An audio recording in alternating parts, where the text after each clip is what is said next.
Hello viewers welcome to my YouTube channel daily information. तो जिসকল student आसा তোমালোকৰ কাৰণে ভাল খবৰ, তোমালোকৰ যিবোৰ স্কলাৰশ্বিপ বৰ্তমান ওপেন হল, অৰ্থাৎ এতিয়াৰ পৰা তোমালোকে স্কলাৰশ্বিপৰ কাৰণে এপ্লাই কৰিব পাৰা। তো কি স্কলাৰশ্বিপৰ এপ্লাই ষ্টাৰ্ট হল তোমালোকক দেখুৱাম।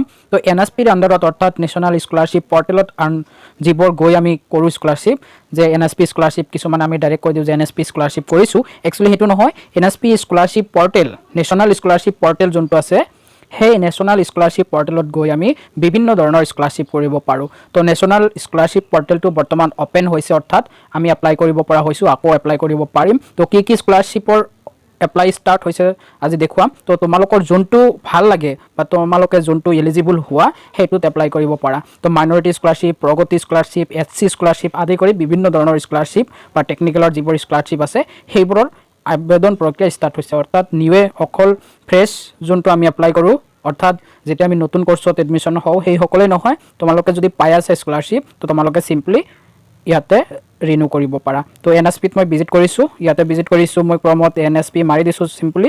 তো মাৰাৰ পিছত ইয়াতে আহিব নেশ্যনেল স্কলাৰশ্বিপ পৰ্টেল, তো ইয়াতে ক্লিক কৰি দিছোঁ। তো প্ৰথমে মই আপোনালোকক দেখুৱাম এটা স্কলাৰশ্বিপৰ বিষয়ে, মাইনৰিটি স্কলাৰশ্বিপ। ইয়াতে চাওক লিখা আছে যে মিনিষ্টাৰী অফ মাইনৰিটি এফেয়াৰ, ইয়াতে চিম্পলি ক্লিক কৰি দিব। ক্লিক কৰাৰ পিছত চাওক ইয়াতে pre matric scholarship scheme for minority, ইয়াতে অপেন টিল কিমানলৈকে চলিব, নৱেম্বৰৰ 15 তাৰিখলৈকে চলিব।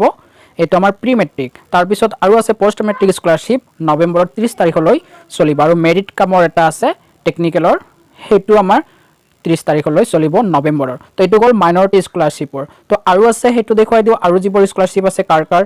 ইয়াতে গৈছোঁ, ইয়াতে চাওক all India council for technical education, ইয়াতে আহিছোঁ। ইয়াতে চাওক আহিছে কি প্ৰগতি স্কলাৰশ্বিপ স্কিম।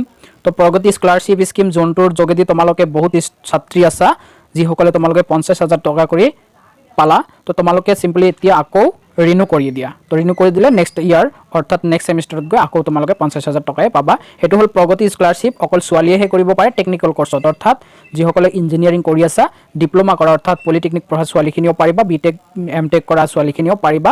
তো সেইটো যদি কৰিছিলা প্ৰথম অৱস্থাত তো তোমালোকে এতিয়া ৰিনিউ কৰি দিয়া যদি পাইছিলা। আৰু যিসকলে ষ্টাৰ্ট কৰা নাই বা যিসকলে এইবাৰ পেড দি আছা পলিটেকনিকত এডমিশ্যন লৈ, তাৰপিছত কৰি দিবা, যিহেতু সময় আছে নৱেম্বৰৰ 30 তাৰিখলৈকে সময় আছে। তো নৱেম্বৰৰ 30 তাৰিখৰ আগত তোমালোকে এপ্লাই কৰি দিবা, এতিয়াই কৰিব নালাগে। যিসকলে এডমিশ্যন হোৱা নাই, তো এডমিশ্যন যিহেতু নিউ ছেমিষ্টাৰৰ এডমিশ্যন ৰিচিপ্ট লাগিব, তো সেইটো অলপ কেইদিনমান পিছতো কৰিব পাৰিবা।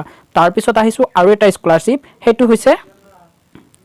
সেইটো হ'ল আমাৰ ঈশান উদয় স্কলাৰশ্বিপ। তো ইয়াতে ঈশান উদয় স্কলাৰশ্বিপৰো ষ্টাৰ্ট হৈছে, বা আৰু কিছুমান আছে PG Indira Gandhi scholarship for single girl child. তো এনেকুৱা কিছুমান আছে। তো আপোনালোকৰ যোনটো কোৱালিফাই হয় বা আপুনি এপ্লাই কৰিছিলে বা এতিয়া ৰিনিউ কৰিব, যদি ঈশান উদয় স্কলাৰশ্বিপ পাইছিলে দেন জাষ্ট এতিয়া আকৌ চিম্পলি আপোনালোকে ৰিনিউ কৰি দিয়ক। তো কেনেদৰে এপ্লাই কৰিব, এপ্লাই প্ৰচেছটো পিছত আপোনালোকৰ লগত আকৌ শ্বেয়াৰ কৰিম, কেনেদৰে কৰিব লাগে বা কি কোৱালিফিকেশ্যন লাগে এপ্লাই কৰোঁতে বা কোৱালিফাই হওঁতে স্কলাৰশ্বিপত। তাৰপিছত আহিছোঁ ষ্টেট স্কিমত থকা আছামৰ কিছুমান স্কলাৰশ্বিপ।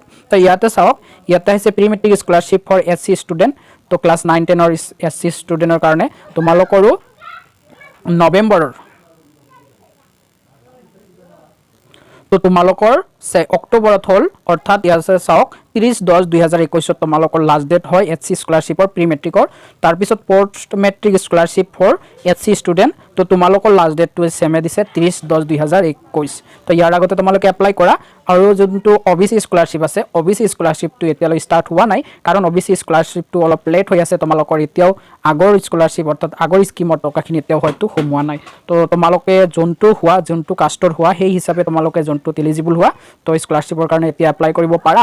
কিন্তু যিসকলে এতিয়া নতুন ছেমিষ্টাৰ পোৱা নাই, ধৰা কিছুমানে যিহেতু আমাৰ গুৱাহাটী ইউনিভাৰ্চিটিৰ আণ্ডাৰত পঢ়ি আছা, তোমালোকে হয়তো ছেকেণ্ড ছেমত ক্লাছ কৰি আছা, ছেকেণ্ড ছেম নহয় থাৰ্ড ছেমত এডমিশ্যন যেতিয়া পাবা তেতিয়া এপ্লাই কৰিবা। তো পিছত সেইখিনি ডিছকাছ কৰিম, জাষ্ট তোমালোকক জনাই থ'লোঁ যে স্কলাৰশ্বিপখিনি ষ্টাৰ্ট হৈছে, এতিয়া আমি কৰিব পাৰোঁ। তো ষ্টেপ বাই ষ্টেপ যোনটো কৰিব লাগে সেইখিনিও প্ৰচেছ পিছত শ্বেয়াৰ কৰিম। তো আজিলৈ মানে থেংক ইউ।